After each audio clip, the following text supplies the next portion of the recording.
Voltamos. Todos bem? Sim, pelo menos da minha parte, né? Tá tudo em paz aí? Agora nós vamos estudar os Atos dos Apóstolos.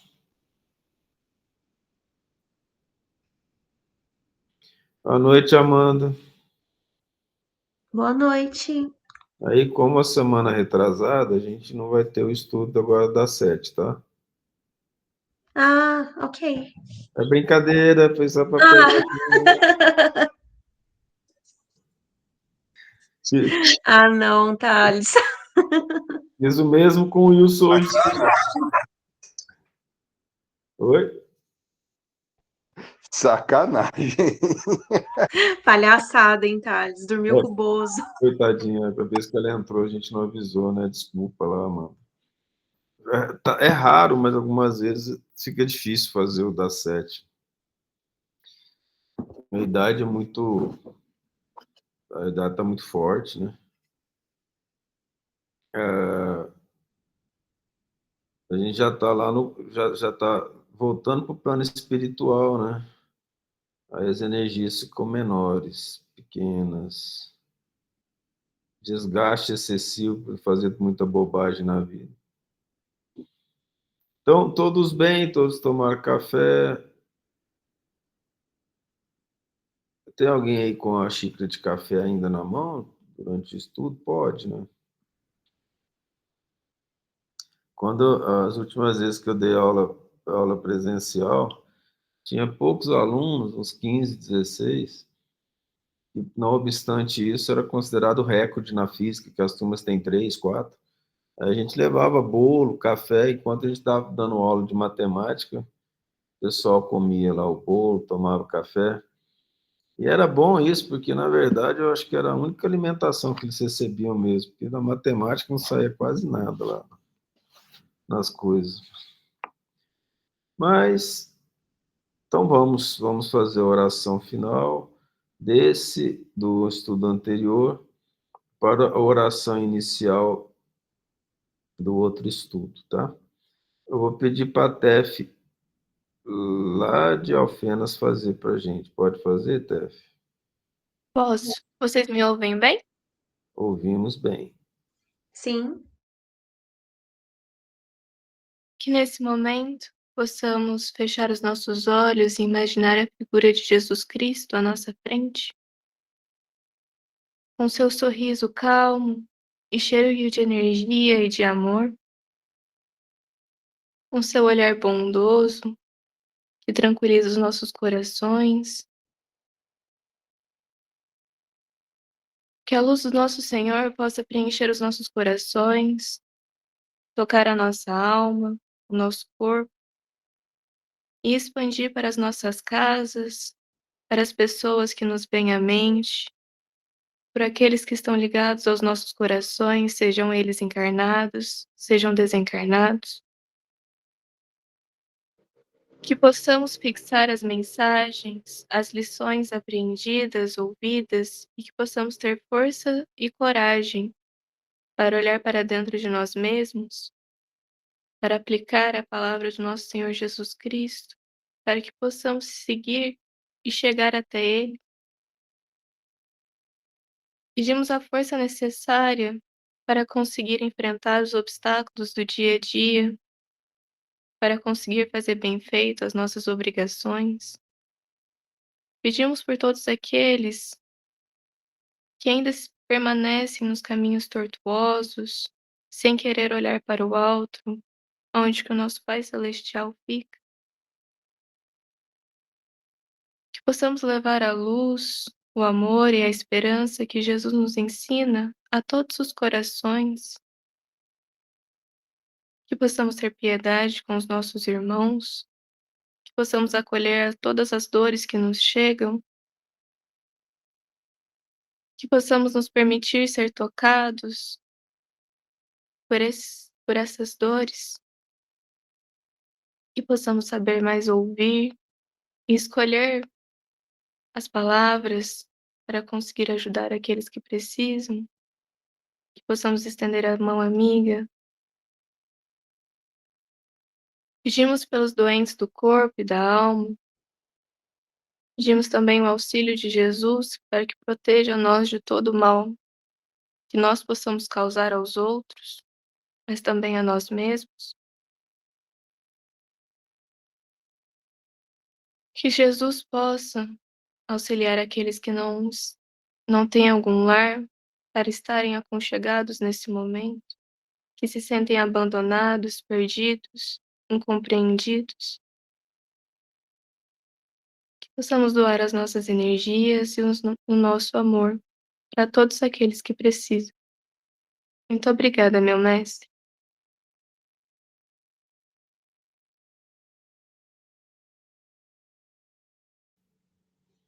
Obrigado, Tef.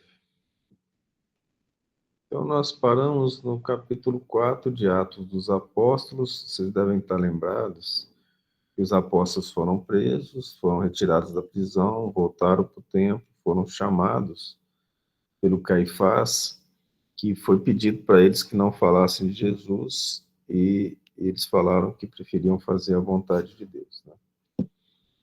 Eu vou voltar aqui no 33. Os apóstolos davam com grande poder testemunho da ressurreição do Senhor Jesus. Em todos eles havia abundante graça. Graça aqui implica em doação de energias, mediunidade e capacidade de auxílio ao semelhante. Não havia, pois, entre eles necessitado algum. Nós comentamos isso no estudo hoje da manhã, né?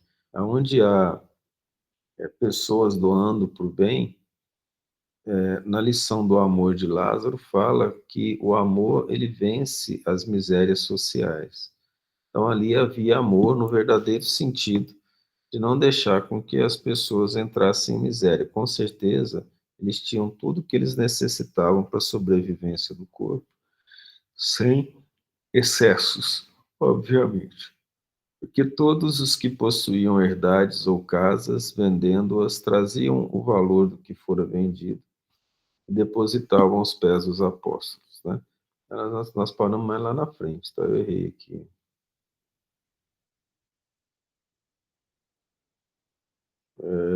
Tá mais para frente, eu acho. É aqui. Contando aquilo. Foi bom ter lido aquilo lá, né? Agora é o 34 do capítulo 5, né? 6. Capítulo 5, na verdade. E aí, depois que eles pedem, né, pede para que os apóstolos não falem mais de Jesus, Pedro, em nome deles, fala algumas coisas. Aqui a última, e nós somos testemunhas acerca dessas palavras, e também o Espírito Santo que Deus deu àqueles que lhe obedecem. E ouvindo eles isso, se enfureceram e deliberaram matá-los. A mesma coisa que fizeram com Jesus. Interessantemente, nós havíamos comentado hoje sobre isso, mais cedo também, que as pessoas que cometem iniquidades, né, elas tendem a querer matar aqueles que fazem o bem. Naquela época, eles tinham o poder de matar. Hoje, o poder é outro, né? O poder é cancelar nas redes sociais, não é isso? Não, veja bem, não estou dizendo que as pessoas que são canceladas não estejam fazendo coisa errada, não é isso que eu quis dizer. Foi só uma brincadeira no sentido assim. A sociedade de hoje também reprime o bem, através de isolamento, através até de certas maldades. Quando as pessoas tendem a não fazer o que era esperado em termos sociais, elas tendem a ser rechaçadas. Isso tanto acontece com quem faz o mal, mas também com aqueles que alertam sobre determinados perigos, determinadas situações. A ideia é a sociedade, normalmente, que não está ligada ao Cristo, tende a reprimir quem faz as obras do Cristo, desde aquela época até hoje. Mas, levantando-se no sinédrio, um certo fariseu chamado Gamaliel, mestre da lei, venerado por todo o povo, mandou que por um pouco levassem para fora os apóstolos. Gamaliel era um espírito já evoluído, consciente e provavelmente ele havia compreendido que Jesus era realmente o Cristo e que eles estavam lá fazendo bobagens, né? Ele provavelmente era voto vencido lá no Sinédrio. E disse-lhes: Homens israelitas, acautelai-vos quanto ao que haveis de fazer acerca desses homens. Porque antes desses dias levantou-se Teudas, dizendo ser alguém.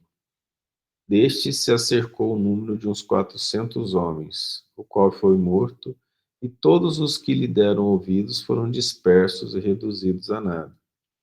Veja que interessante, teve um motim, o líder do motim era um indivíduo chamado Teudas, ele foi morto, e depois cada um seguiu seu caminho. Depois desse, levantou-se Judas, o galileu, nos dias do alistamento, levou muito povo após si, e também este pereceu, e todos os que lhe deram ouvidos foram dispersos. Ele está dando exemplo dos revoltosos que foram mortos, que pereceram ou morreram, e os seus seguidores se dispersaram. E agora digo-vos: afastai-vos desses homens e deixai-os, porque se esse desígnio ou essa obra é de homens, se desfará. Mas se é de Deus, não podereis desfazê-la, para que não aconteça serdes também achados combatendo contra Deus. Veja a sabedoria desse homem, né? Se é de Deus, não vamos poder fazer nada, nós vamos estar lutando contra Deus. Se não é de Deus, ela vai se desfazer normalmente. Nosso falecido Divaldo contou uma história numa das palestras em que eu estava presente. Na maioria das vezes, das coisas que a gente fala do Divaldo, algumas palestras que nós vimos, poucas vezes eram de coisas da internet. Numa dessas palestras, ele conta que ele estava lá numa reunião na Mansão do Caminho. Para quem não sabe, Divaldo montou com uma outra pessoa, que eu esqueci o nome, a última vez, se eu não estou enganado, foi a dona Maria Ângela que falou o nome da pessoa que estava com o Divaldo. A Mansão do Caminho, Salvador. Oi? Mansão do Caminho. Obrigado. Lá na Mansão do Caminho, ele montou lá num bairro que havia alta criminalidade, fez um trabalho do bem, assessorado pelos espíritos, e muitas pessoas auxiliavam com doações. Numa das reuniões dos doadores, uma pessoa, um senhor lá, quis que as coisas acontecessem do jeito dele, eu não me lembro direito, ele não entrou em detalhes. O que esse homem queria que acontecesse? Mas ele ameaçou que se não acontecesse o que ele queria, ele ia parar de doar. Depois que ele parou de falar, as pessoas ficaram assustadas, porque ele doava bastante. O Divaldo falou: não se preocupe, meu irmão, nós nunca lhe pedimos nada, você está aqui para doar por sua própria vontade, mas não cabe a nós fazer a sua vontade, porque nós trabalhamos dentro dos princípios cristãos que a doutrina espírita nos ensina. Mas não se preocupe, porque se a obra for de Deus, ela vai se manter. E se ela não for de Deus, ela vai se desfazer.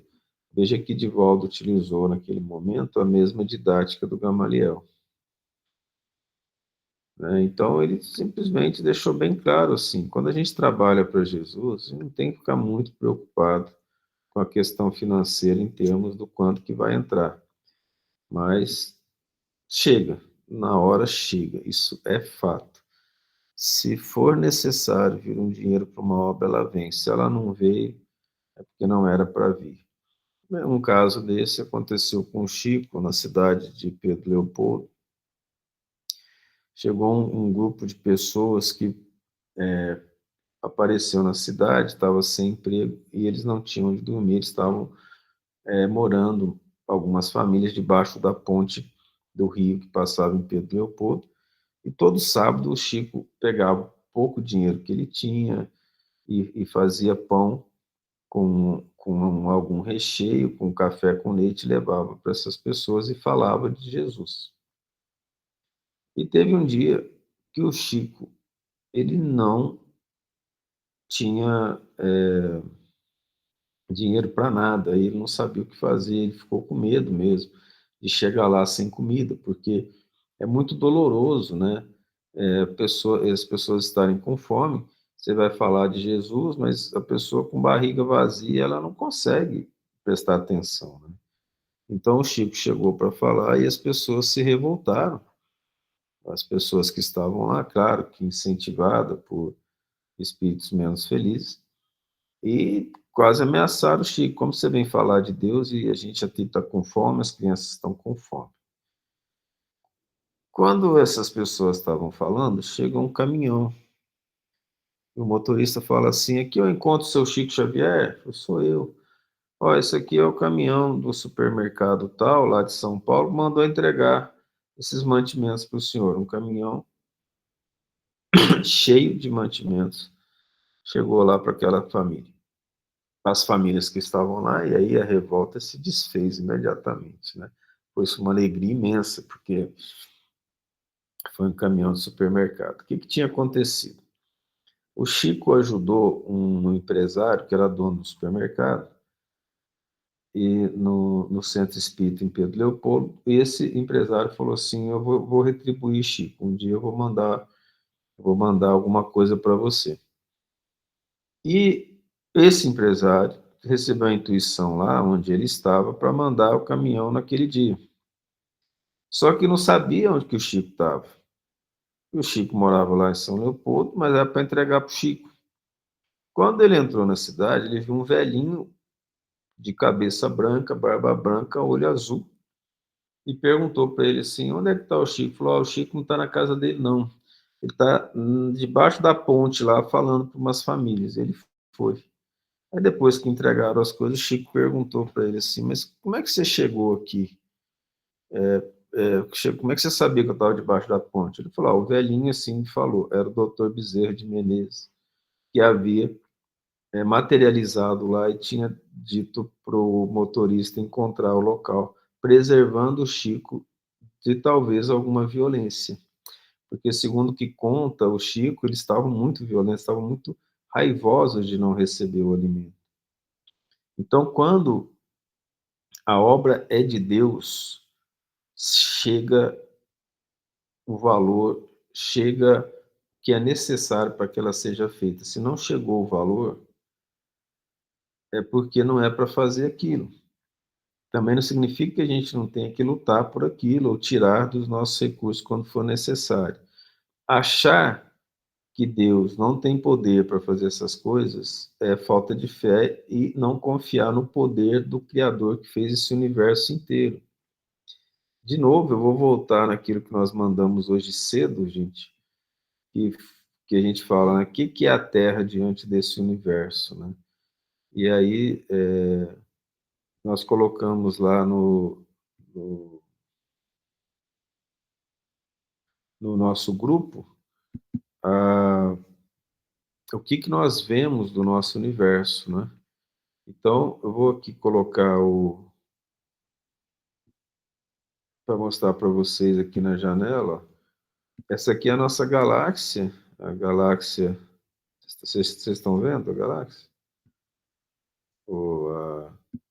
A foto da galáxia aí? Sim. Então, essa galáxia é a nossa galáxia, a Via Láctea. Esse pontinho aqui, ó, são cada estrela que a gente vê no céu na Via Láctea, da Via Láctea inteira, ó. Fora isso aqui, são 100 bilhões de galáxias, cada uma com 100 a 200, 300 bilhões de estrelas. Olha só. Por que a Terra é a melhor delas? Por que a Terra é a mais bonita? Por que a Terra é o único planeta habitado do universo? Se Deus, que fez tudo isso, ele não teria capacidade de mandar algo para a nossa obra, uma obra do bem, por exemplo?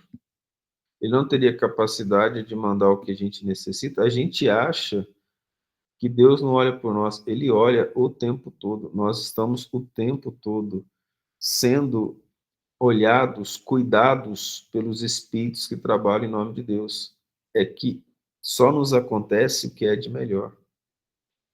Então nós precisamos entender isso que esse homem falou aqui, ó. Se a obra é de Deus, você não vai poder fazer nada, vocês vão estar trabalhando contra Deus. E se não for de Deus, ela vai se desfazer. A obra de Deus há de acontecer. O ser supremo do universo, acontece a vontade dele dentro de uma lei imperecível, perfeita, que nós não compreendemos. Mas não há criatura capaz de impedir a roda do progresso.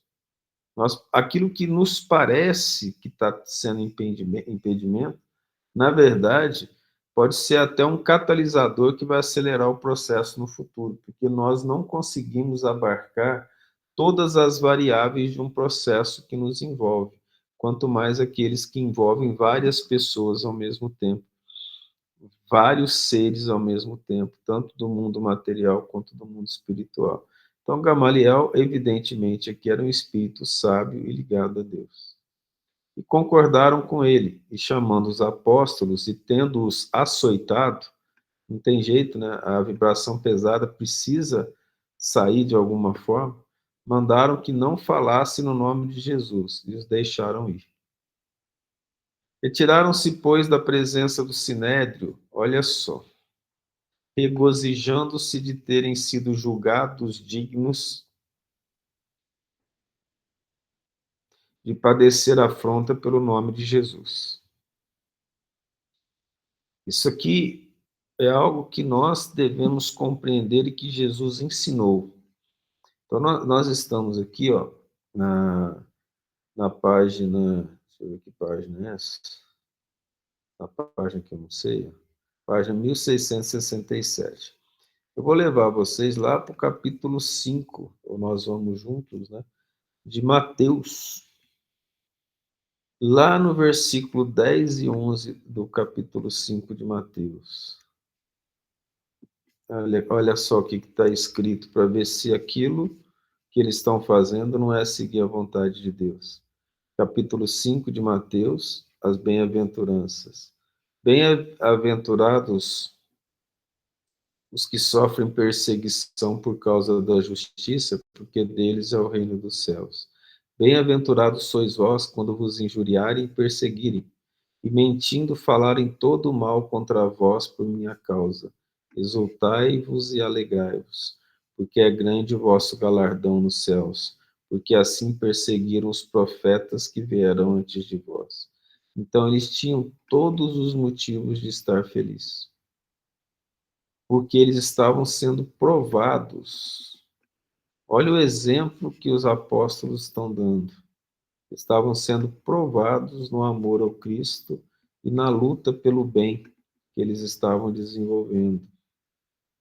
Nesse caso, especificamente, a gente está vendo eles passarem pela situação de dificuldade e se considerarem felizes por isso, que é aqui o versículo 41 do capítulo 5. Retiraram-se, pois, depois de terem sido presos, açoitados, da presença do sinédrio, regozijando-se de terem sido julgados dignos de padecer afronta pelo nome de Jesus. Eu gostaria, se alguém quisesse comentar sobre esse versículo, encontrou algum significado aí mais profundo do que apenas isso, de ficar feliz por ser testado no bem que se faz e na luta que se faz para levar o Cristo à comunidade, às pessoas.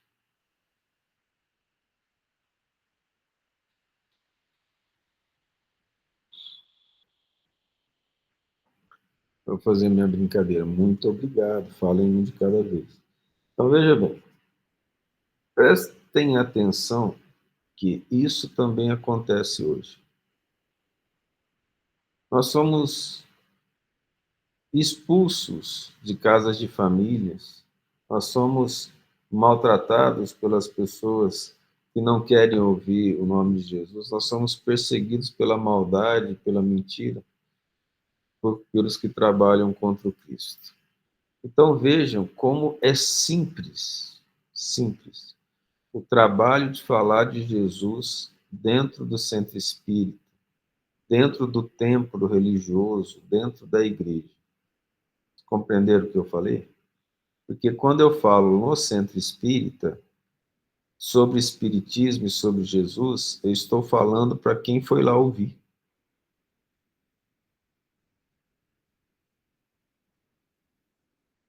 Quem é que vai ficar contra quem foi lá ouvir? Não é que a pessoa fala assim, não quero que você fale isso.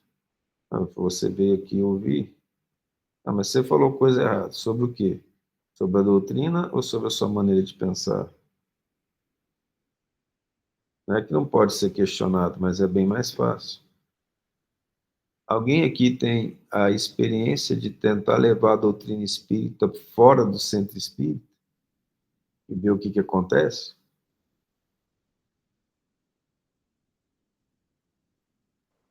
Pois acontece.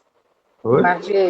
Uma vez eu participava de uma aula de corte e costura e tinha uma senhora que tinha um filho, eu não sei qual era o problema dele. Ele não dormia, ele era agitado o dia inteiro. E ela já estava muito cansada aquele dia, e ele nada de dormir, nada de dormir. E ela precisou jogar ele em cima da cama, deitar em cima dele, porque mesmo sob a ação das medicações que ele tomava, ele não parava, e ela precisava descansar. E ali ele ficou uma meia horinha. Aí eu falei assim para ela, você já pensou em levar ele no centro espírita, tomar um passe? Thales, por que eu fui falar aquilo? Meu Deus do céu! Até aquele instante, eu encontrava com ela todo dia, conversava, simpática. Meu Deus, Thales, eu ouvi tanto absurdo ali que você não faz ideia. E isso, às vezes, inibe a gente de falar para os outros, né? Não que eu tenha ficado totalmente inibida, mas naquele ambiente eu nunca mais falei. Sim, a gente ainda passa por situação assim. Tem um caso bastante esdrúxulo, que foi uma estagiária, quando eu fazia doutorado, ela era minha estagiária na bioquímica e ela chegou um dia para mim e falou assim, olha, você é espírita e meu irmão tá louco, a minha mãe não sabe o que fazer.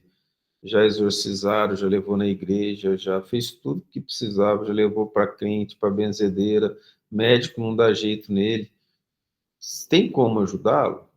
E eu durante um tempo, eu trabalhei em Uberaba e eu dava palestra lá no Comunhão Espírita Cristã, onde o Chico tinha trabalhado.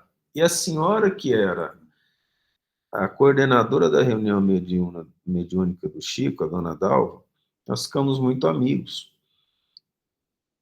E eu liguei para a dona Dalva, falei, olha, aí tem o antigamente era hospício, né? Hoje nós não podemos falar, né? Mas Hospital Psiquiátrico Espírita, e tem uma pessoa que está precisando ir, a senhora consegue vaga, tal. Ela conseguiu imediatamente. Eu já entrei em contato com a moça, eu não conheci o rapaz, ela falou com a família, eles pegaram esse indivíduo, levaram lá para Uberaba, ele foi internado, ficou um ano internado. Melhorou. Mas ela não me falou nada sobre ele. Ela até falava, ela participava, essa moça, né, irmã dele, participava do Evangelho em casa, quando eu morava em Uberlândia.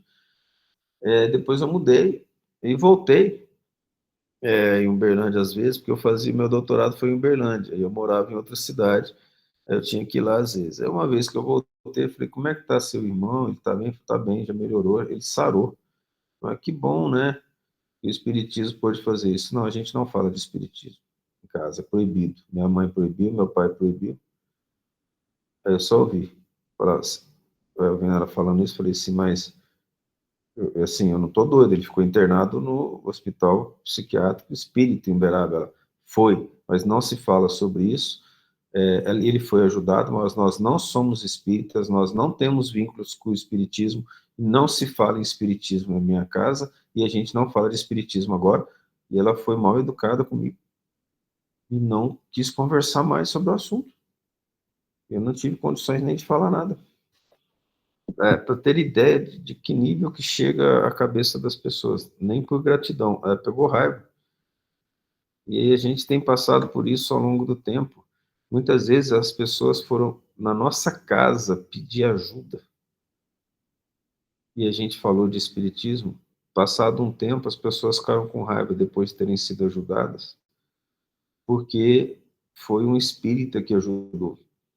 Então, essa situação ainda acontece bastante. Então, fora da casa espírita, muitas vezes até dentro da casa espírita, né, dona Maria Ângela? A gente fazendo o trabalho de Jesus, a gente acaba sendo rechachado. Aconteceu em Palmas, lembra? Sim, com certeza.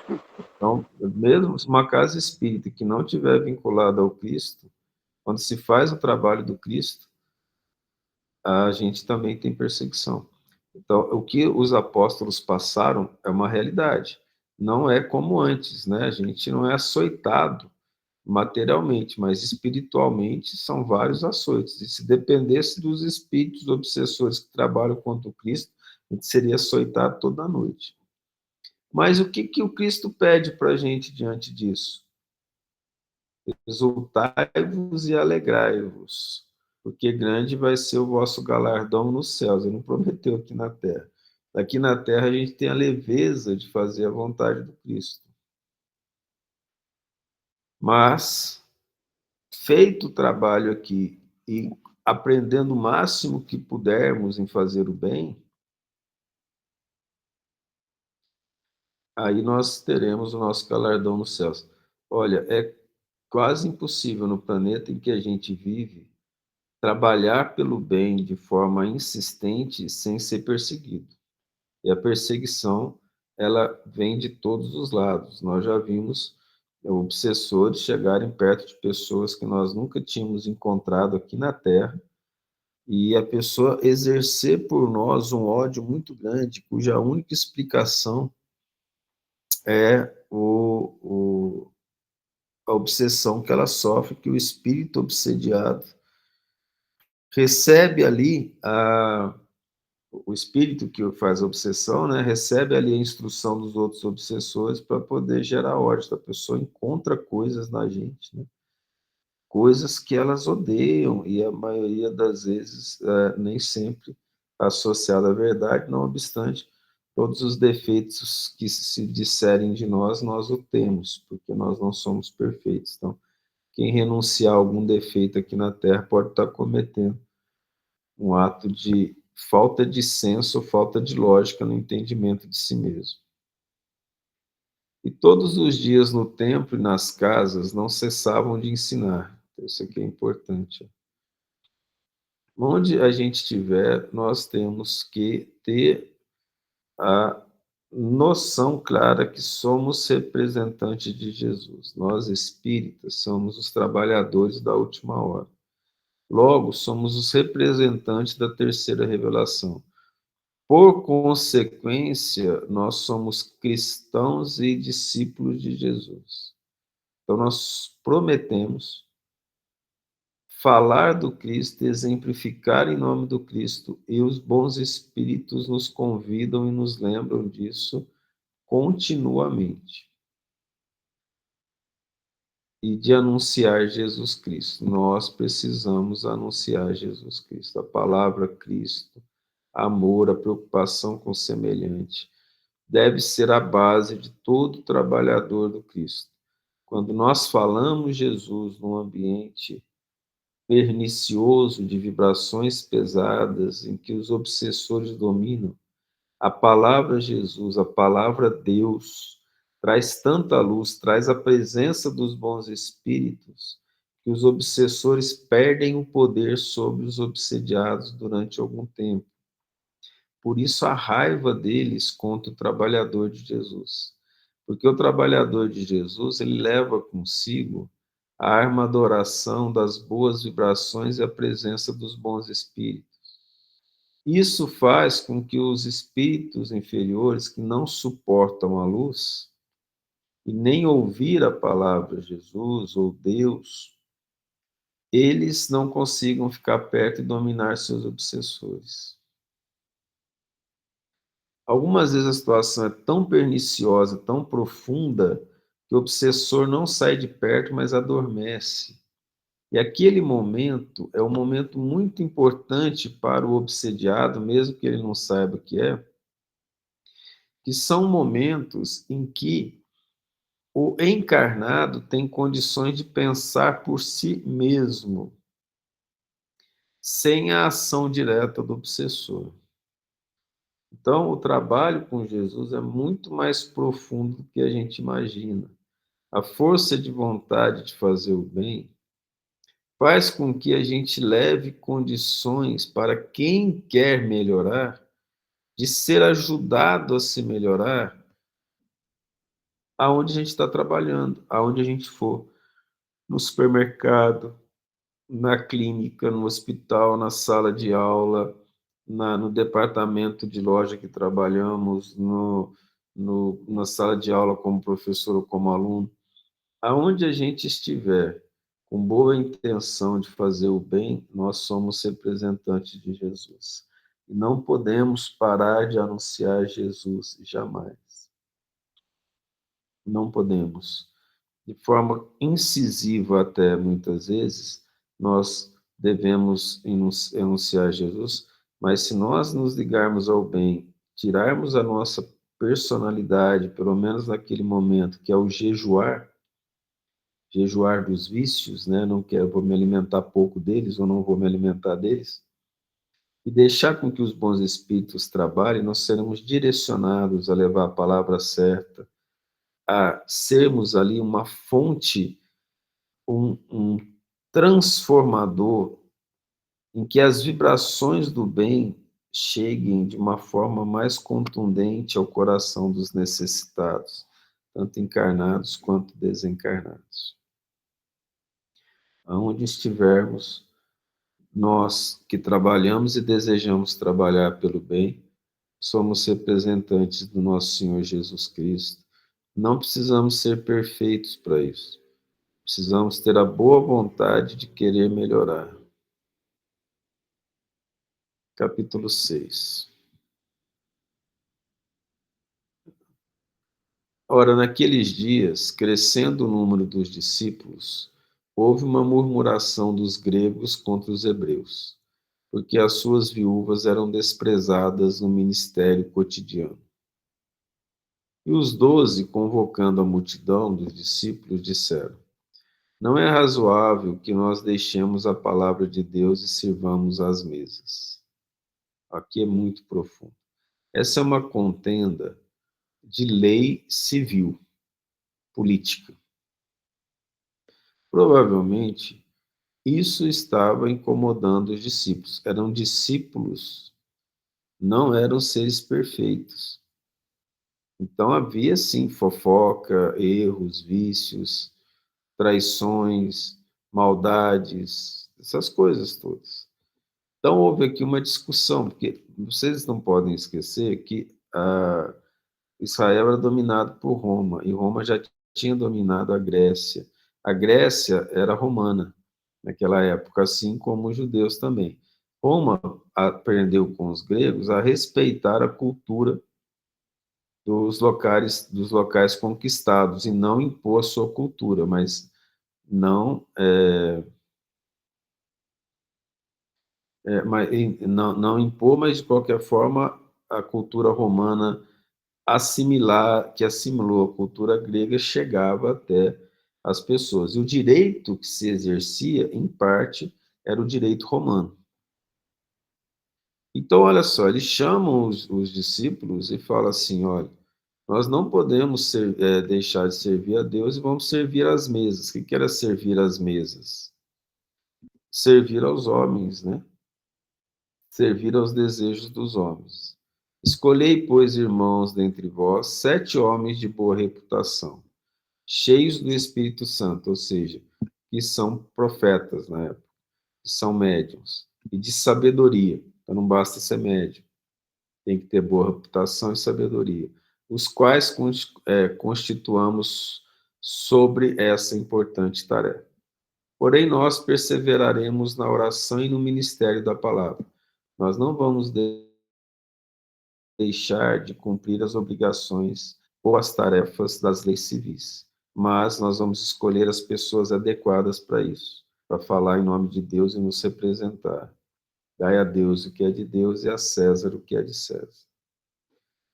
E este parecer contentou toda a multidão, e elegeram Estevão, homem cheio de fé e do Espírito Santo, e Filipe e Prócoro, e Nicanor e Timão, e Pármenas e Nicolau, prosélito de Antioquia. Estevão é o indivíduo que se fala no livro Paulo e Estevão. Então, para conhecer mais sobre Estevão, porque aqui vai falar pouco sobre ele, mais na frente, que era um discípulo do Cristo, muito fervoroso com as escrituras dos judeus, e que reconheceu Cristo reconheceu Jesus como Cristo, como Salvador, e fez parte desse grupo da Casa do Caminho, como a gente está vendo aqui. Então, para saber a história de Estevão, que foi o mentor espiritual de Paulo, livro Paulo e Estevão, de Emmanuel, Psicografia de Chico Xavier. Apenas cerca de 500 páginas. Nada que vocês não resolvam de hoje para a semana que vem, nos horários extras. Foi uma brincadeira. E os apresentaram ante os apóstolos, e estes, orando, lhes impuseram as mãos. Deram passe. E crescia a palavra de Deus, e em Jerusalém se multiplicava muito o número dos discípulos. E grande multidão dos sacerdotes obedecia à fé. E Estevão, cheio de fé e de poder, fazia prodígios e grandes sinais entre o povo. E levantaram-se alguns que eram da sinagoga, chamados dos libertos, e dos sirineus e dos alexandrinos. Isso aqui é da onde eram as cidades que eles vieram. E dos que eram da Cilícia e da Ásia, e disputavam com Estevão. Então, eles continuavam falando lá no templo de Salomão.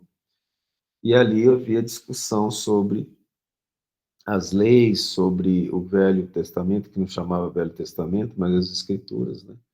Em relação à interpretação delas e os ensinamentos de Jesus. E não podiam resistir à sabedoria e ao espírito com que falava. Estevão era sábio, ele era um grande estudioso da lei. Eu não vou falar muito, porque senão vocês não vão querer ler o livro Paulo e Estevão. Então subornaram uns homens para que dissessem: ouvimos-lhes proferir palavras blasfemas contra Moisés e contra Deus. Verifica como é essa questão de inimizade, de perseguição desde aquela época, né? Estevão, aí nós podemos dizer, vai ser apedrejado e vai ser morto por ordens do jovem o escriba, doutor da lei, chamado Paulo de Tarso. No caso, Saulo, né? E depois vai ser chamado Paulo, depois de batizado.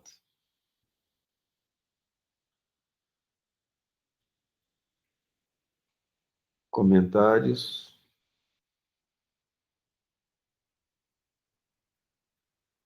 Sem comentários.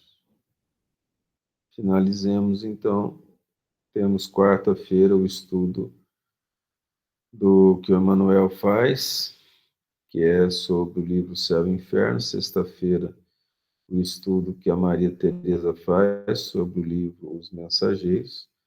E domingo temos os 3 estudos, 2 da Bíblia e um sobre o livro dos Espíritos. Até lá para todos vocês. Amanda, você pode fazer oração final para nós? Eu posso. Por favor, então. Fiquem todos com Deus. Até mais. Vamos nesse momento, então, elevar o nosso pensamento e o nosso coração a nosso Senhor Jesus Cristo. Vamos agradecer pela semana que passou e pedir que a próxima semana também seja muito abençoada. Vamos agradecer por esse mês de junho, que está quase se encerrando, e pedir para que o mês de julho seja tão bom quanto, cheio de bênçãos para nós e para todas as pessoas que estão ao nosso redor. Vamos colocar uma intenção especial para aquelas pessoas que recentemente desencarnaram. Todo mundo a oração pode colocar em silêncio alguma pessoa que esteja em sua mente, que desencarnou recentemente.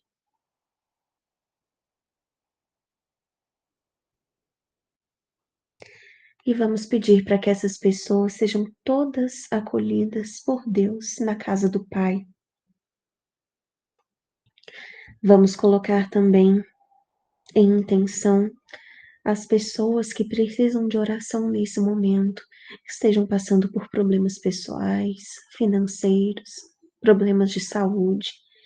Pedir para que Deus abençoe cada uma delas, para que Deus leve a cura, leve a prosperidade, leve o alento a cada coração que necessita. Obrigado, Deus, por nos dar tanto.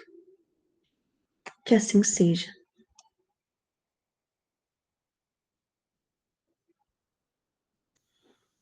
Tudo de bom para todos. Até a Fiquem próxima. com Deus. Tchau, tchau.